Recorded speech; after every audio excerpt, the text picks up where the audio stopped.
Bonsoir à toutes et à tous, il est 18h sur Grand Lille TV, merci d'être avec nous, de nous rejoindre pour faire un point sur l'actualité en ce mercredi. Mais avant toute chose, un point sur vos conditions météorologiques avec de la pluie toujours prévue dans la région.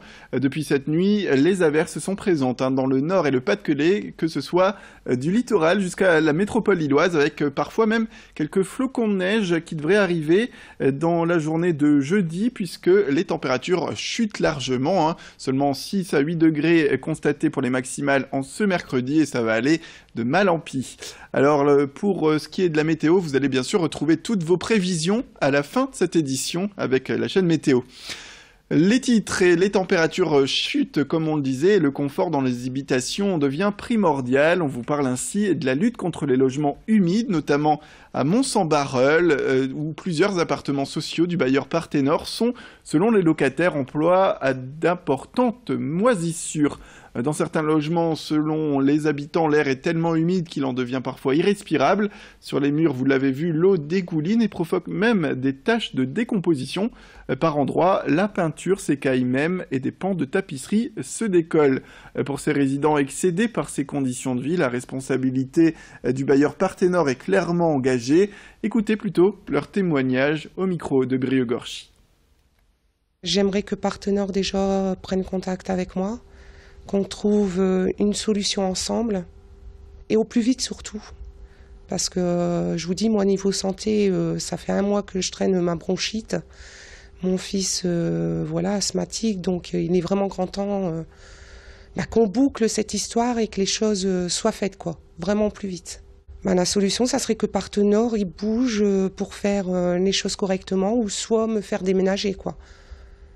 La solution, il n'y en a pas 36, quoi, il n'y en a que 2, quoi.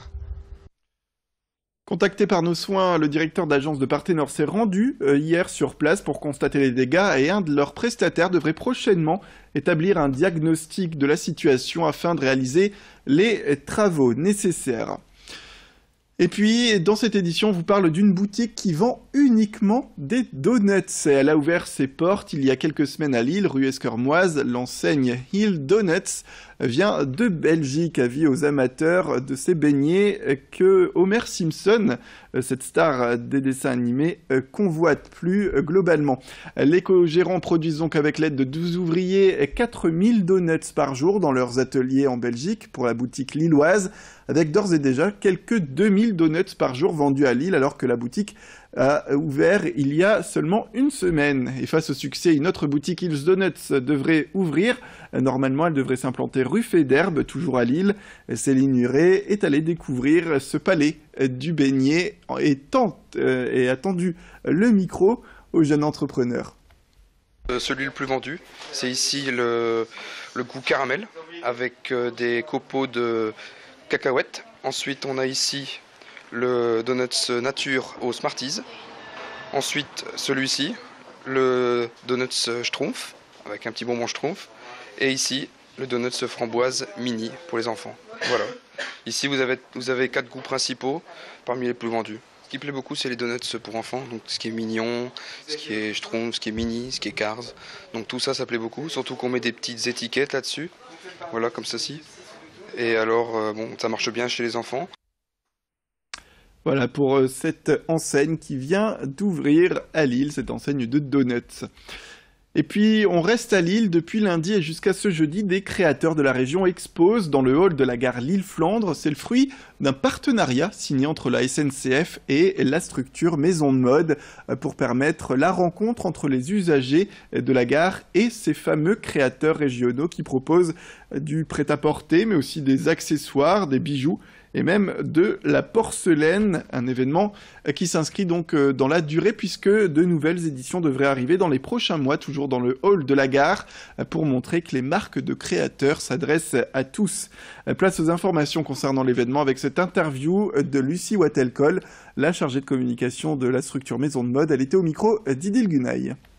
Notre but, c'est de montrer nos jeunes créateurs. Et évidemment, donc c'est une première qu'on va réitérer pour la Saint-Valentin, pour les grands moments durant l'année, en regroupant quelques créateurs dans la gare. dans cet espace qui a été refait. Et nous, cette semaine, c'est très particulier parce que c'est une mise en bouche pour un événement que nous organisons à Roubaix, qui est une institution qui s'appelle le Marché des Modes.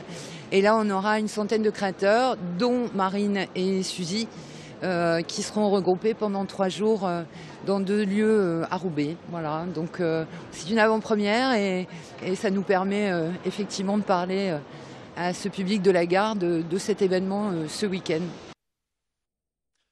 Certains films marquent tellement leur époque qu'ils suscitent des initiatives surprenantes, à l'image de ces cours de sabre laser, plus vrais que nature, alors que sort dans quelques jours le 8e épisode de la saga Star Wars. Depuis 2 ans, ça se passe à Fâche-Tuménil et Aurélie Costeux est à l'origine maître d'armes et propose désormais donc ces cours d'escrime. Mais face au phénomène Star Wars, donc elle s'est diversifiée avec ces fameux sabres laser qu'on n'a pas l'habitude d'utiliser. Ainsi, tous les vendredis soirs, une dizaine d'apprentis Jedi se retrouvent pour manier ce fameux outil. Attention, ce ne sont pas des combats comme vous avez pu le voir sur ces images, puisque les armes sont fausses bien sûr, mais il s'agit de chorégraphies qui reprennent justement les célèbres affrontements des films Star Wars. Chaque mouvement Jedi est alors travaillé précisément. Il y a plusieurs niveaux d'ailleurs durant ces cours. On passe de novice jusqu'à passer maître du sabre laser. Explication complémentaire avec la responsable de cet atelier au micro d'Alexis Tessier. Alors c'est un nouveau sport qui vient de l'escrime, une nouvelle discipline qu'on a mis en place, basée sur effectivement les films de Star Wars, on va pas se le cacher. C'est un sport qui peut se décrire sous 2 formes, donc soit un sport de combat pur, où on vient de toucher l'adversaire avec la lame, un peu comme en escrime ou en kendo. Et la deuxième version, celle que nous on pratique ici, c'est de la chorégraphie de combat.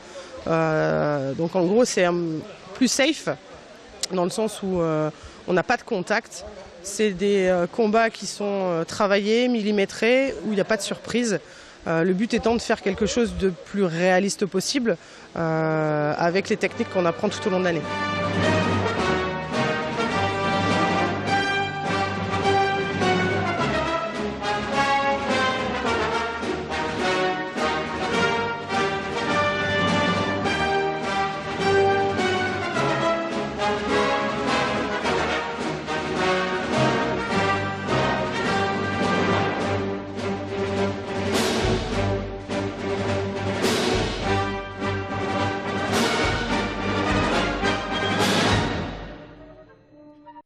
Voilà, que la force soit avec eux et avec vous. Tout de suite, la météo, vos prévisions complètes.